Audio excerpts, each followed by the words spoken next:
This is the last gift I'll ever give you, my husband sneers, shoving divorce papers across the table. I've decided to marry someone else, so thanks for being my cash dispenser all these years. The man I've spent so many years with turns out to be a terrible person, and this is the story of my revenge. My name is Jessica, and I'm about to turn 50. Tomorrow is a significant day for me, not just because of my birthday, but because I will finally be free from the debt that has burdened me for so long. My husband, Lance, and I have worked hard together for the last 2 decades. We married when I was 30 and he was 35. He had inherited a liquor store from his parents, who had passed away while I was an office worker at the time. We met through a mutual acquaintance and quickly began dating, with marriage already in mind. But I had one concern. What if he asked me to run the store with him?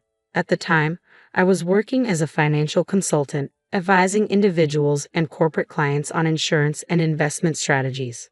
I earned a solid income and loved my job. I was even studying for certification to advance my career when Lance proposed to me.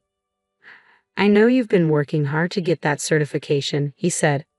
"I want to support you in any way I can. I have enough staff at the store to manage on my own, so you should continue pursuing your dreams." His reassurance was the final push I needed to marry him. He seemed kind, supportive, and genuinely on my side, just the kind of person I wanted to build a life with. So, as agreed, he focused on his business, and I focused on my career. We both thought our marriage was going well. But about a year into our marriage, everything changed. I was spending my day off at home while Lance was at work. As I vacuumed under the bed, the vacuum caught on a pile of papers. We had only been living in this house for 6 months, so I was surprised to find such a mess. Curious, I picked up a crumpled piece of paper and opened it. The bold letters at the top of the page hit me like a ton of bricks. Reminder of payment. The total amount of debt owed in Lance's name was $200,000. $200,000. My head started spinning. Why had he hidden such a massive debt from me? I confronted him as soon as he came home. "What is this debt? What's going on?" "It's not what you think," he said quickly. "It's debt left to me by my parents." The debt wasn't personal. It was tied to his liquor store, passed down from his parents along with the business. It was secured by the land and the house we lived in, so he had no intention of renouncing the inheritance. I understood that it wasn't his personal debt, but it was still something that couldn't be ignored. "But this is a payment reminder," I pointed out. "Aren't you paying it off every month?" "I am," he replied, "but sales fluctuate from month to month.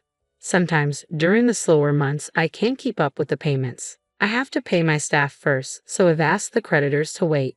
That's when the letter came. At first, his explanation seemed reasonable, but delaying payments was clearly not a good idea, especially with a letter that included the words "final notice." "I didn't tell you because I didn't want you to panic," he added quickly. "But don't worry, the business is on track and we haven't been evicted from the house, right?" "That's true, but—" I looked at him with concern. Then he brought up something unexpected. "If you're so worried, why don't you help me pay it off?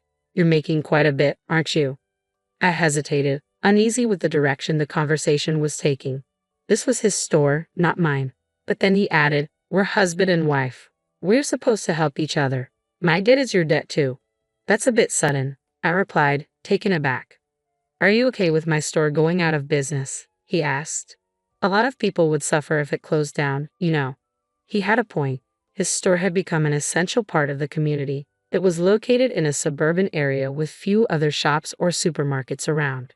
He sold fresh foods like meat and fish and even offered a home delivery service. I had visited the store several times, and it was always busy. Customers often mentioned how grateful they were to have it in the neighborhood.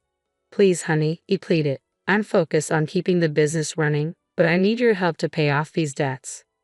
I respected his dedication to his work and the effort he put into the store. I didn't want to see it disappear. I didn't want that to happen at all. Being married means supporting each other through thick and thin, and if he was struggling, it seemed only natural for me to help him.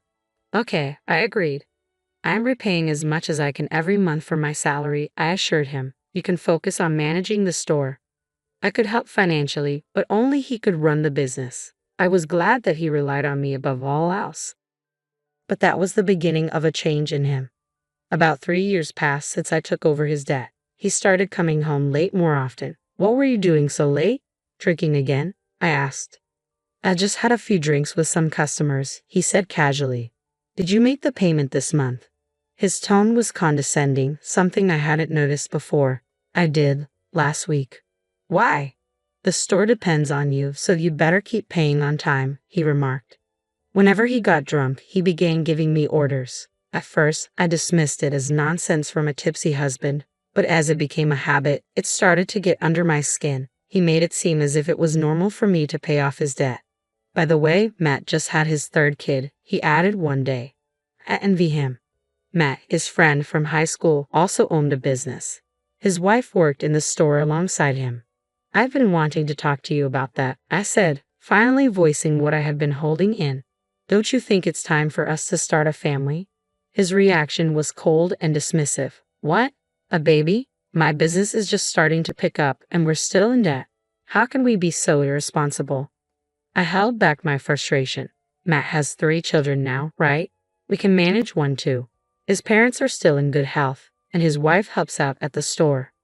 They're different from us, he snapped, and I couldn't argue with that. But deep down, I had always thought I would have children. When I got married, my dream of starting a family was easily crushed. So, until I pay off all your debts, we can't have a baby? Well, I guess that's how it's going to be, he replied with a smirk. If you make a lot of money and pay off the debt quickly, I might think about it. His mean smile disgusted me, but I became determined to pay off the debts as soon as possible. How blind I was. Even though his demand was irrational, I was so fixated on the idea of starting a family that I didn't question it.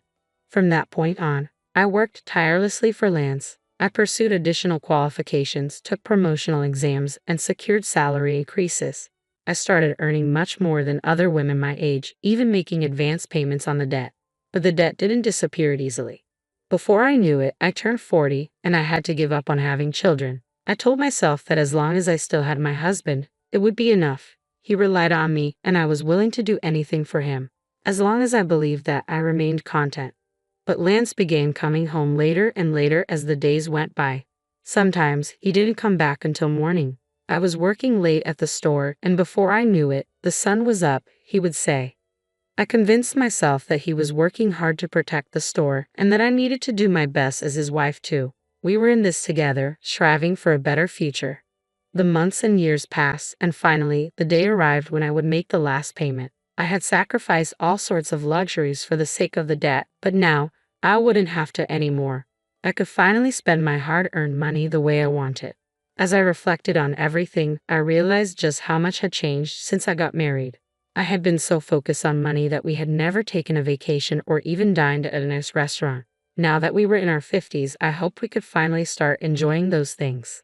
On the day the last payment was due, I took the day off. I cooked a more luxurious dinner than usual, prepared a bottle of wine, and even baked Lance's favorite chocolate cake. I wanted to celebrate our new debt-free life together. When he came home from work, I set everything on the table and said, "Finally, it's over. It feels like it's been a long time, but the last 20 years have gone by so fast, haven't they?" Lance was trembling, his head hung low. I wondered if he was overwhelmed with happiness. But as I stood there, stunned, he started laughing, an eerie, unfamiliar sound that sent a chill down my spine. "What the hell is going on? Are you okay?" I asked, bewildered. Then the man I thought was my husband said something outrageous. "You're dismissed now. I'm grateful to you for the past 20 years. Thanks to you paying off all my debt, I'm finally free. Great job. I don't need you anymore." "What are you talking about?" I asked, completely at a loss. With a smug expression, he pulled something out of his bag. "This is my last present to you." In bold letters, "Petition for divorce" stared back at me, stabbing at my heart. He continued, proudly, "I've decided to marry someone else, so you're no longer of any use to me. Thanks for being my cash dispenser until now." "You're getting remarried? Have you been cheating on me all this time?" I asked, the realization hitting me like a ton of bricks. I thought back to all the late nights, the excuses about work or socializing. While I was working hard to pay off his debt, he was. He kept that smug look on his face. "I've already found my next potential wife. I want to divorce you and marry her. That's why I've been waiting for you to clear my debt." Tears welled up in my eyes as the reality of his betrayal sank in. As I stared at the feast I had carefully prepared, the sight became a blur through my tears, adding to my sadness. He shoved the divorce papers at me and barked, Get the hell out of here. My blood boiled, anger replacing the sadness and despair I had been feeling. Fine, but you'll regret it, I managed to say. Regret it? Why would I regret divorcing an old hag like you? He sneered. Old hag? If I was an old hag, then he was an old fool. Did he really think he was still young? The absurdity of his delusion made me regain my composure. Without another word, I took the divorce papers from him. I'm going to hold on to this for now. You'll hear from me soon, I said, packing my belongings and leaving the house. 20 years of marriage ended so easily. Once I was alone, the tears finally came, tears of emptiness and frustration. The next day, I contacted my attorney, had him draft a divorce agreement, and requested a full background report on his so-called bride-to-be. Not long after, I received a call from Lance. Jessica, what the hell is this document? He shouted, his voice furious. I could practically see his face turning bright red through the phone. I remained calm, in stark contrast to his rage. That's the divorce agreement. What's the problem? I know what it is. I'm talking about this loan agreement. Why do I have to pay you back? He sounded desperate, his voice rising with each word. This is insane. It's not right. He was referring to the clause about repaying the money I had spent on his behalf during our marriage. You decided to help out of your own goodwill. Why are you digging up the past now? His frantic protests only confirmed what I had known all along. He never thought I'd stand up for myself. But now, I was done being used. What do you mean? He stammered. You did it as my wife. That was then, I replied coldly. But once we divorce, it's a different story. The regret I had hinted at earlier suddenly dawned on him. He had never considered that I might demand repayment. The moment he asked for a divorce, I had immediately thought about making him pay back every cent I'd spent on his behalf. Given my work in insurance and investments, I often dealt with clients facing divorce or inheritance issues. Thanks to that, I had the contacts of several experienced attorneys whom I consulted right away. The total amount, including interest, came to just over $300,000. I was determined to have him pay back every penny. That was all I wanted. Seeing my unwavering stance and the name of a well-known local attorney on the documents, he must have realized how serious this was. He had thought he could get rid of me without paying alimony, a laughable idea. You know I don't have much money, he muttered. Then why don't you sell the store to fund it? I suggested. If I do that, I'll have nothing left. You're 55, right? You could still find another job if you wanted to. Give me a break, he grumbled, his voice filled with desperation. Our conversation was going nowhere, and I was tempted to hang up. But there was one last thing I wanted to ask. By the way, how's it going with your new bride-to-be? That's none of your business, he snapped. I burst out laughing at his brusque attitude. Sounds like you're really going through it. Good luck with that, I said, ready to hang up. Wait, he blurted out. I've decided not to marry her. We can start over. For some reason, he was pleading with me now. I shot back my final words before slamming the phone down. Start over. Don't kid yourself. I don't want you. I couldn't believe I had spent 20 years married to this man. I wondered if others saw me as more ridiculous than him. Until the divorce, I had genuinely respected him, watching him work tirelessly for the store and his customers. I wanted to support him. But 20 years later, I realized he was just a fool. His talk of remarriage was nothing but a self-indulgent fantasy.